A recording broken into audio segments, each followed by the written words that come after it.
Okay, so we're in the home stretch. Thank you for still being here. I am going to be talking about a place called Fogo Island. And in talking about that one place, I'm actually talking about all places and all of us, how we belong to the world, collectively and individually, and how we can live together better. Now that's a lot to cover in 40 minutes. You see why I really needed 3 hours.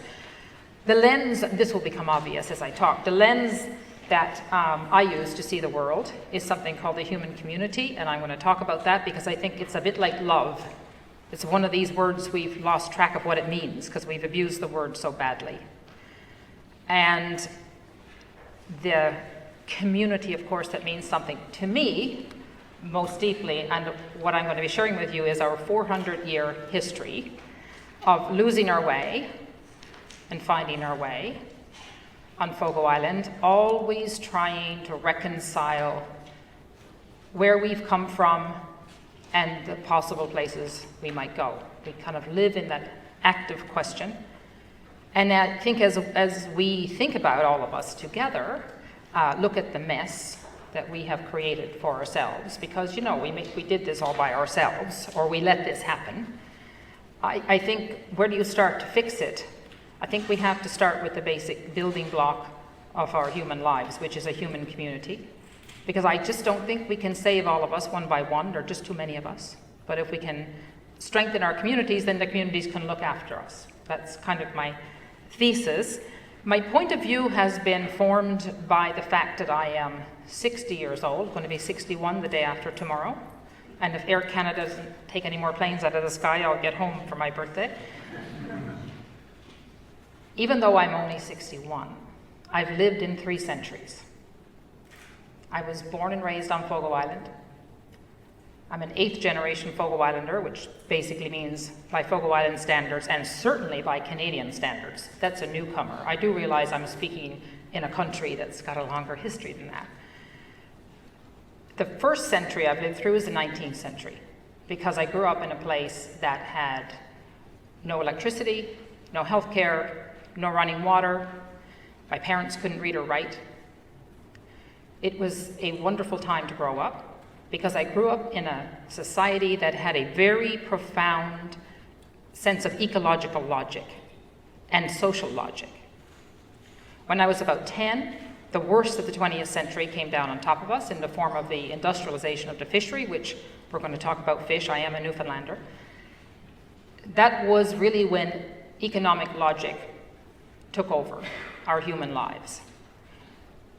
I finished high school on the island and moved away, studied business, and my career was in fiber optics in something called wave division multiplexing.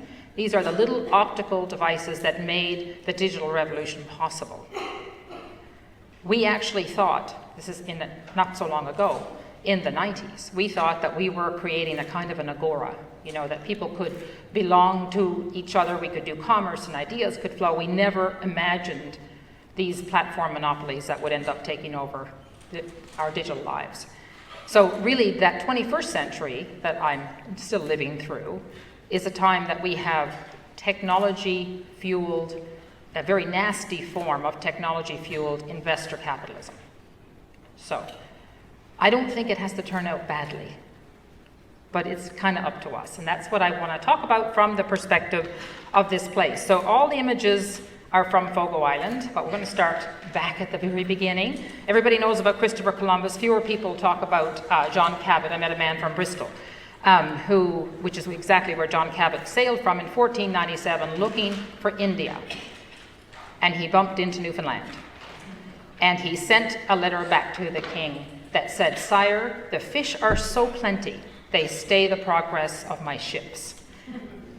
He had found one of the most important fish that has ever swum in any water is the North Atlantic cod, which has more protein than any other fish, which is why it lends itself to salting and drying. We were part of the bacalao trade.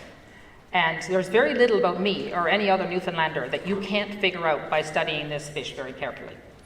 And so I think it was Carolyn talked about the triangular trade.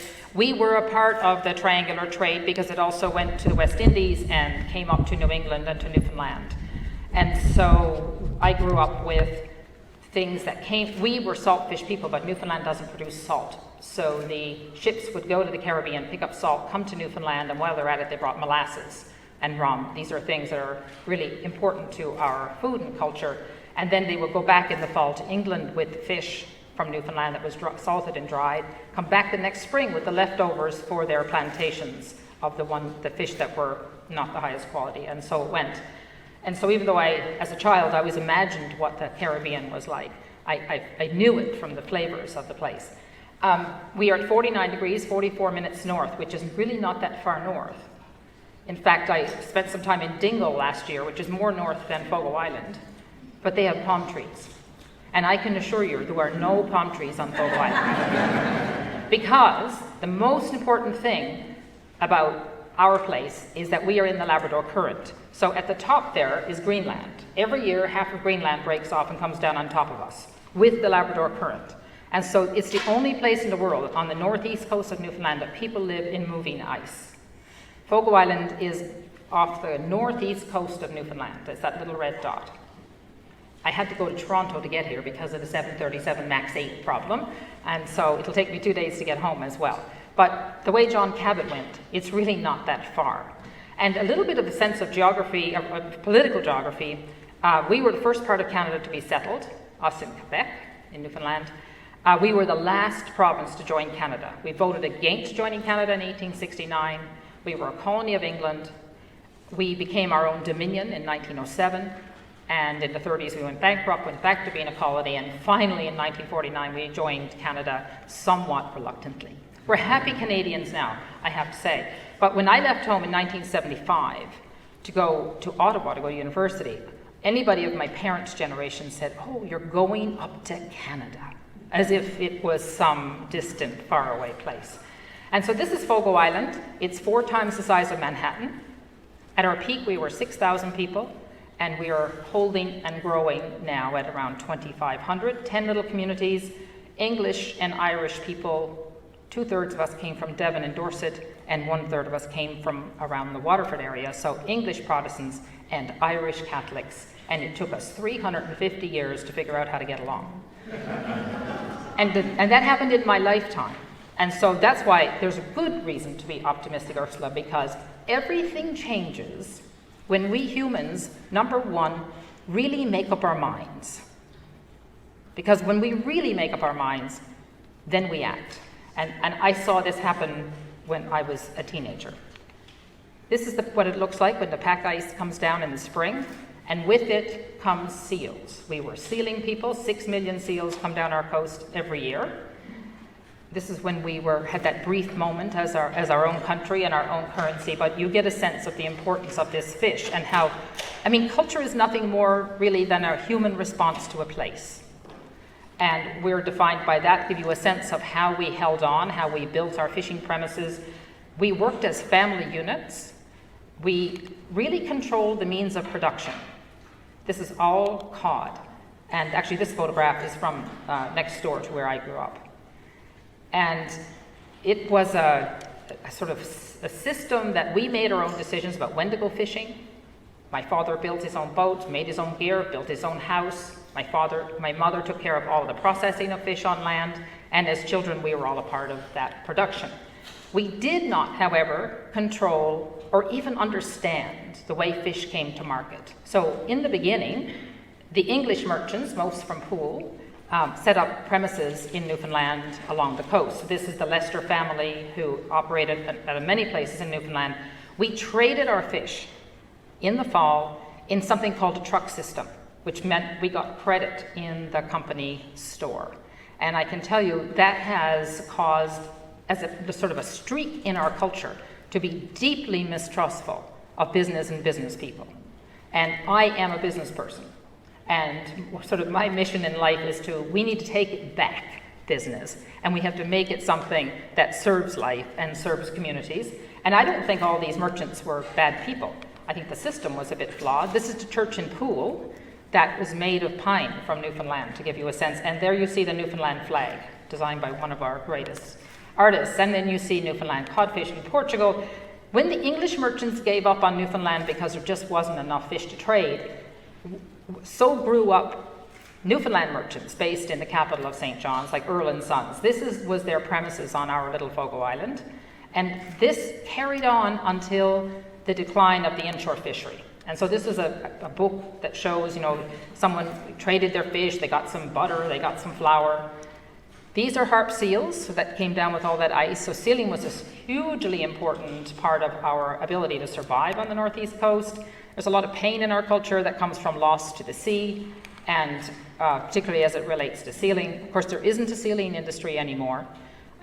Fundamentally, I think every human problem comes down to a communications problem. I think there's been a lot of communications problems about the seal fishery. We also paid attention to the land. There are 26 kinds of edible berries on Fogo Island, and none of them we didn't miss any of them. It was a very social activity. It was the only fruit we had. And I always love this picture because this is the best of the triangular trade. So you have the partridge berries, which are super tart northern berries from Fogo Island, a crust made with molasses from the Caribbean, and a can of Fussell's cream that we would have traded with the merchant. So this is the food I grew up with that we had for hundreds of years. Root vegetables were the main things we grew, and navel beef that came across on the ships. Strangely, we still eat things like I can tell you, this is Sunday. On Fogo Island today, everybody's having this. And you can smell it when you land on the ferry. And so this is called a Jig's Dinner, which I think was named for an English cartoon. And so we have carried on these deep traditions of food that they basically ate on the ships when they came over. This one even more so, fish and brews, which is basically salt fish and a sea biscuit. And this purity company was one of Newfoundland's first company. And the cookbook we all turn to is one that has molasses at the lead, because I don't think life in Newfoundland would have been possible without molasses. These are the kinds of buildings we built. This building, as far as I know, is at least 250 years old. Very much influenced our thinking about our agriculture, about architecture when we built the new things. So I want to show you this picture because this is how we fished for 350 years. Tiny little boats, very close to the land. They are using a cod trap here, which would have been tied to the land by a rope, which is called a Shorefast, which is why our charity we set up is called Shorefast. It's a metaphor for may we always be Shorefast here in this place. This went on for all those years until this happened. It took 30 years to bring the cod to the brink of ecological extinction. I saw people of my father's generation go from being dignified people to being rendered useless, kind of overnight. And so what happened in Newfoundland, the government at the time was faced with an enormous problem of these tiny little communities clinging to cliffs that they've been clinging to for centuries, and suddenly no fish. So they were reductionist thinkers, which means they didn't stop to think about it very long. They looked at these communities and saw nothing. They decided everybody's got to move. This is not from Fogo Island, this image. It's a very famous one in Newfoundland. But people took their houses when they could, especially from the outer islands coming in. And there's a line from a song in Newfoundland that I think describes the 60 million people on the planet today that are wandering around looking for home. And the line is, they moved without leaving and never arrived. This idea of being forced to leave. On Fogo Island, it turned out a bit differently. Lambert was my father, and he used to always say, because we could see these ships around the island, he used to say, who in their right mind would fish day and night until the fish were all gone? And finally, before he died, he figured out they must be turning fish into money. In any event, Fogo Island didn't resettle, and he insisted, by the way, this illiterate man, who was probably the smartest person I ever knew, he said, you have to go study business, because you have to figure out what is the reigning ideology that is making the decisions for what those ships are doing. Because he never thought that the fishermen on those boats, and they were certainly all men, were evil in any way, but there was some kind of logic that wasn't a healthy one.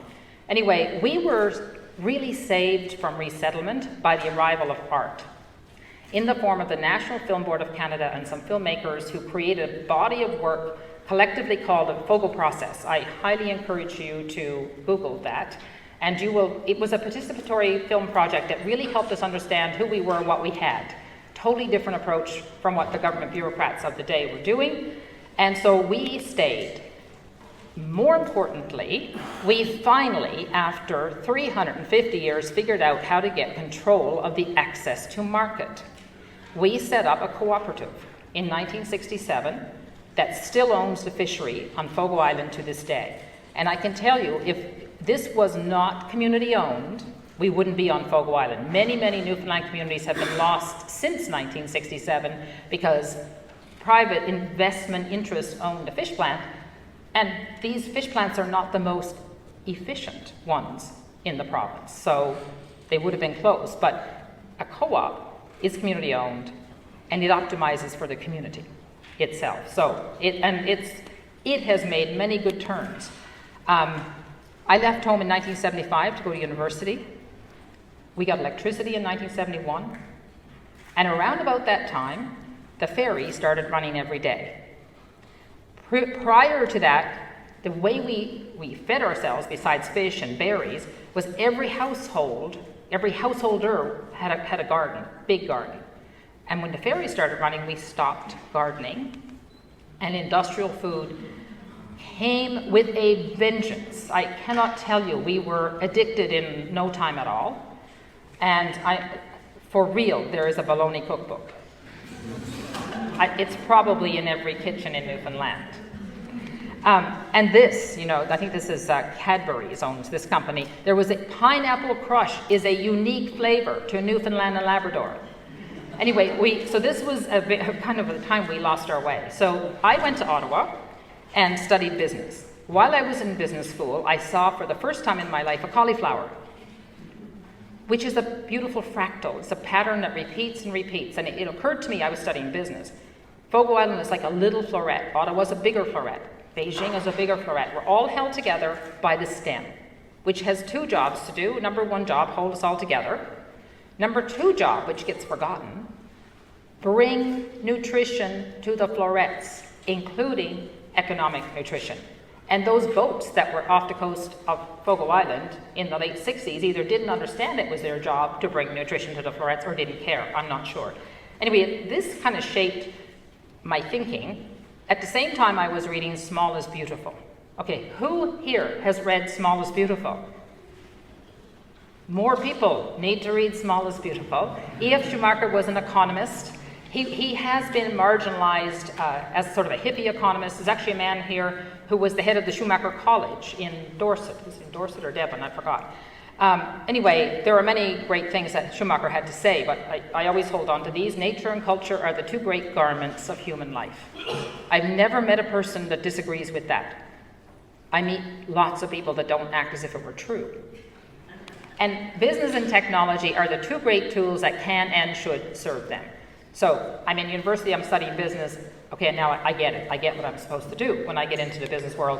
And then I promise you no more Schumacher sentences, but this one is probably the most important sentence ever written, to look at the world and try to see it as whole and let that govern our actions.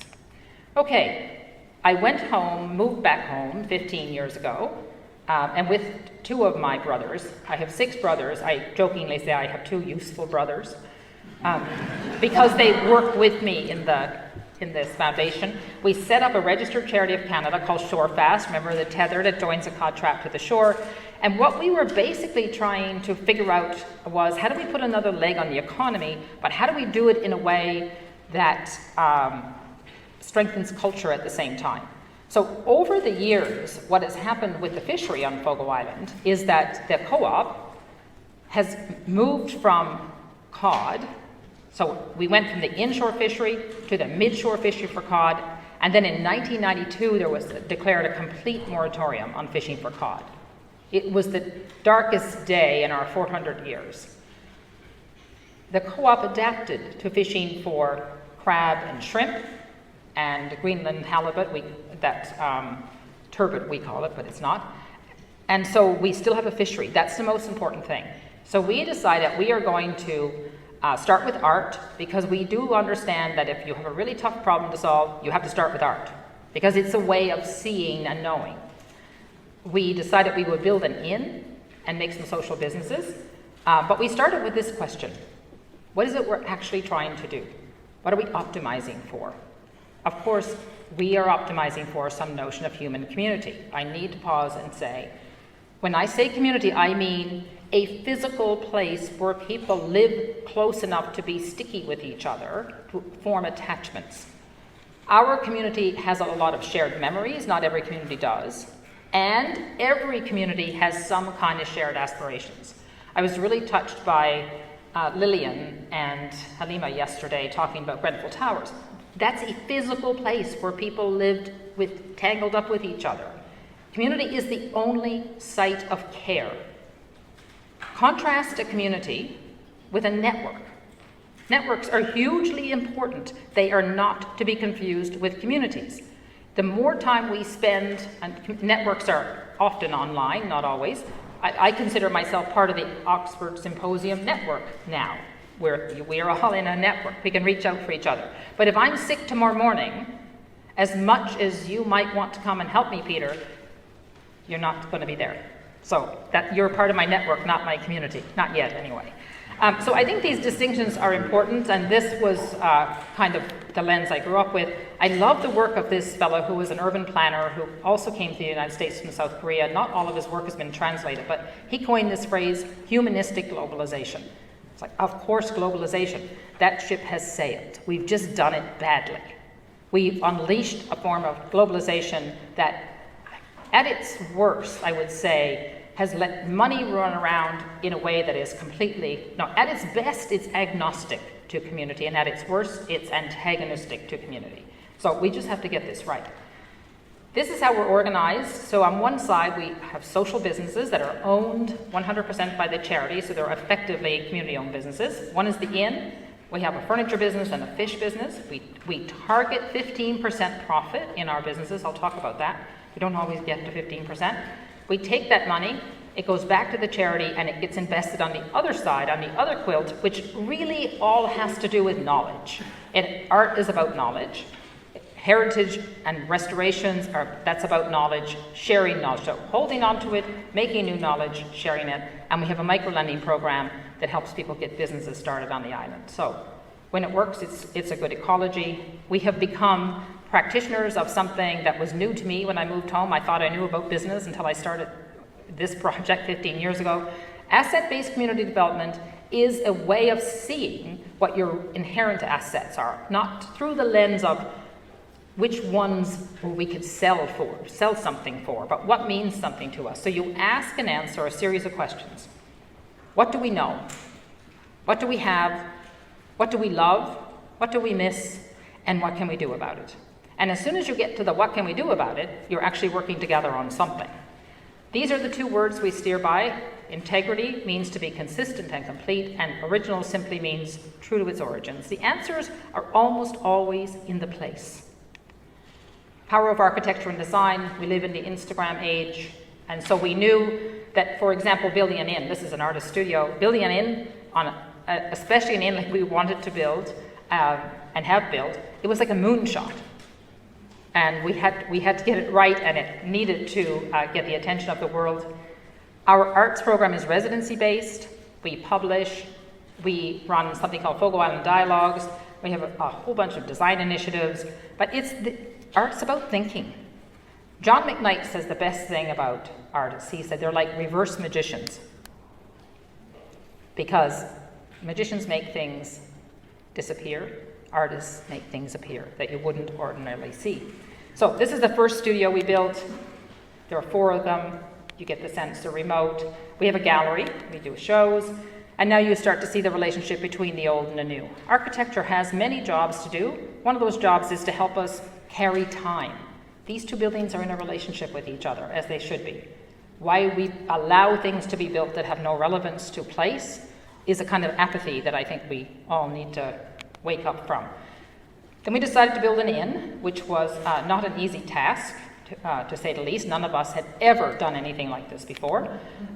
We were building it as a social business. I like to think, and I think who said this? Marion said it yesterday, that the problem with business, I think she said, was they're always focused on profit making. That is not true of social business. I think what we need to do is turn every business into a social business. And there's no reason in the world that the people at Unilever couldn't all wake up tomorrow morning as shareholders and as board members and decide, we just have to do this differently. And they would do it differently when they decide.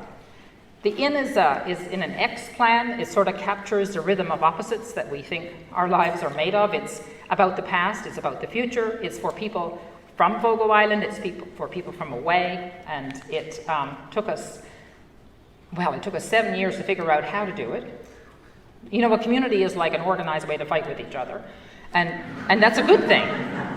And so we kept at it, and we figured it out, and then it took us 3 years to build it. It was like a big knitting project. The inn is like a ship, actually. It's 300 feet long and 30 feet wide, 29 rooms. As Phyllis Cole said when we were debating how many rooms, she said, well, we're only 2,500 people. We can only love so many people at a time. And so we built 29, not 30, because 29 is a prime number. I like prime numbers. And, you know, a prime number is open. It always has room for another. Fogo Islanders are culturally and genetically predisposed to great hospitality. I think inherently we kind of understand that hospitality means the love of a stranger.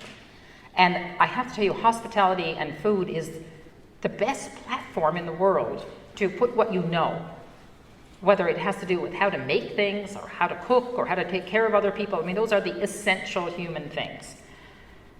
And of all the things written about the inn, this is the thing I love the most, that it's an act of human culture. It's actually an act of community.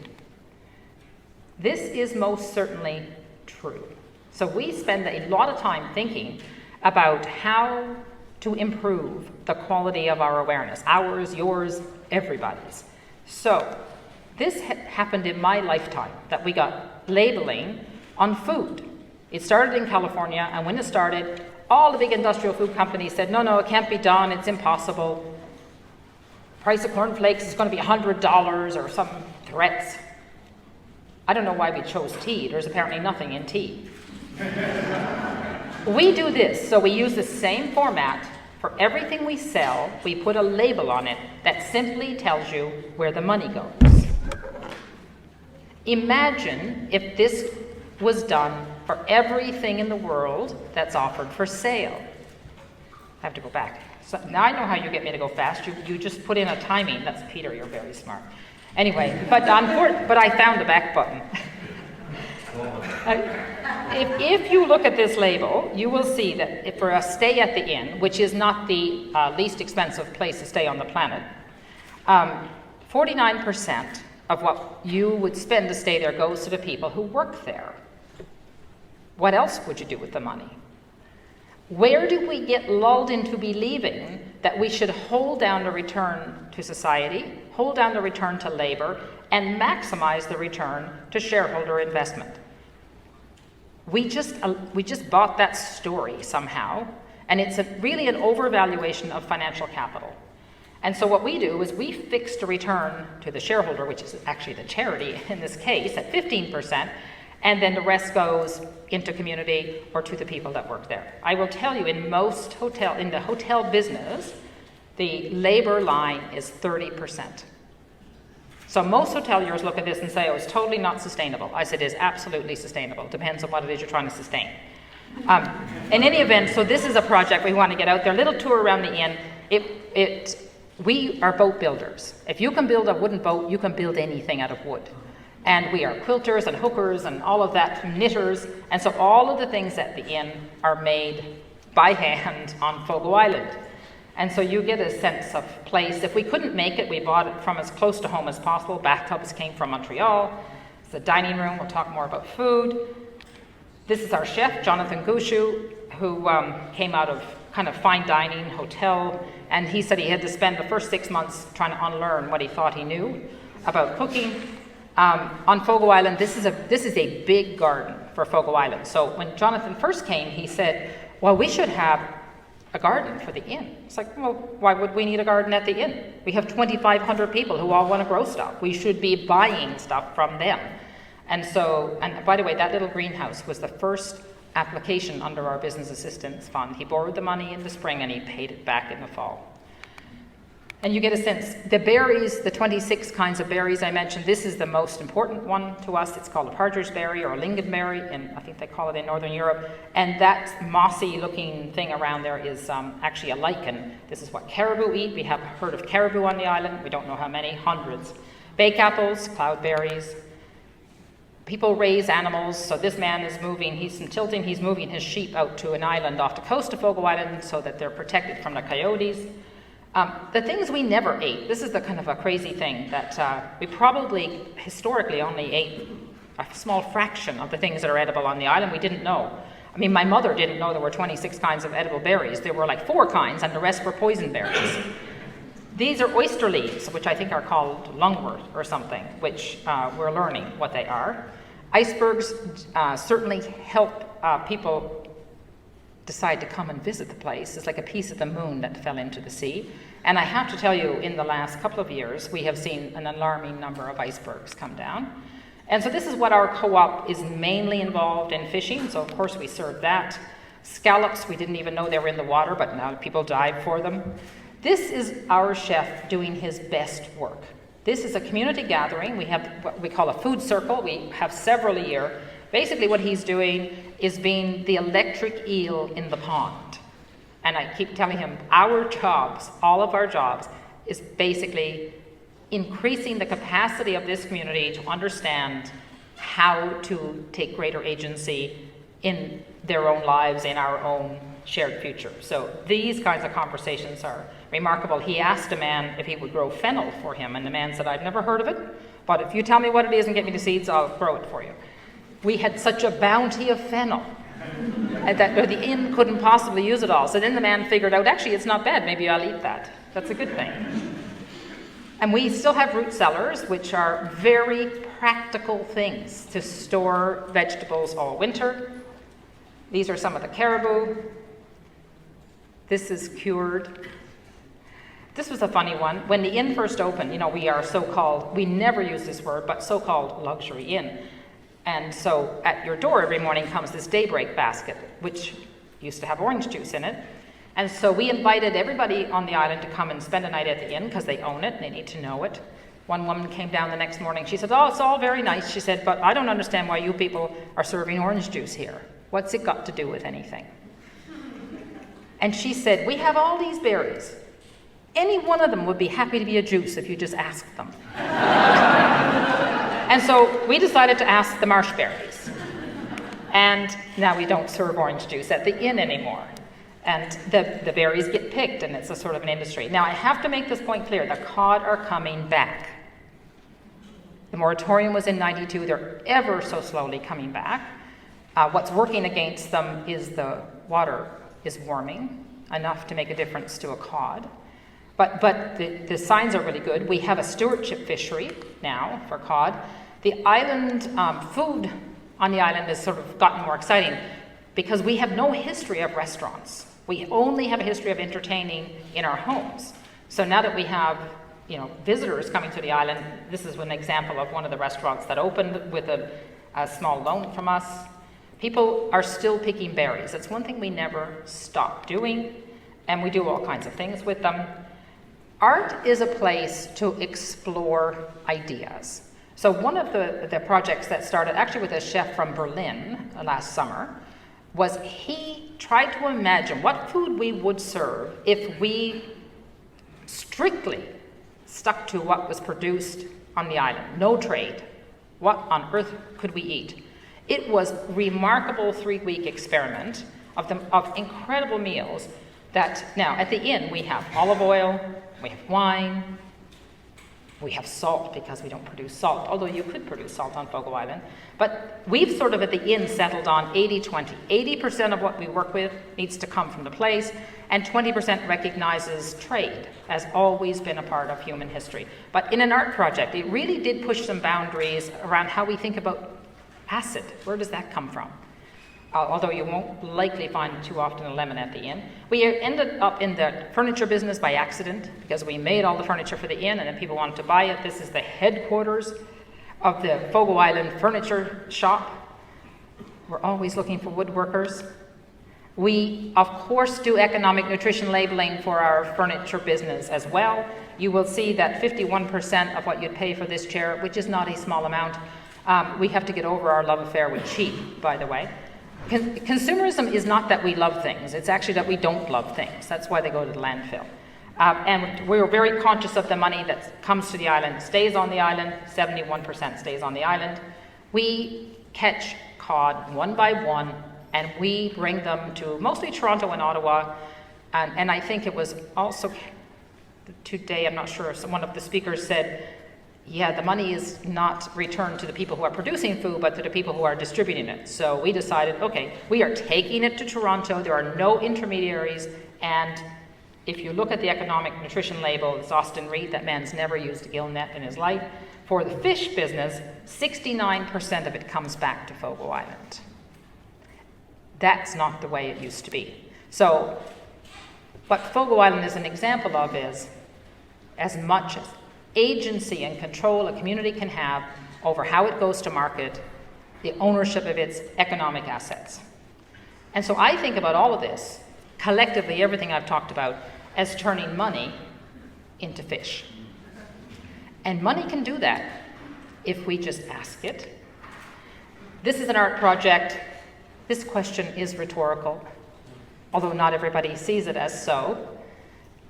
Obviously, it matters who owns what. We should pay close attention to that.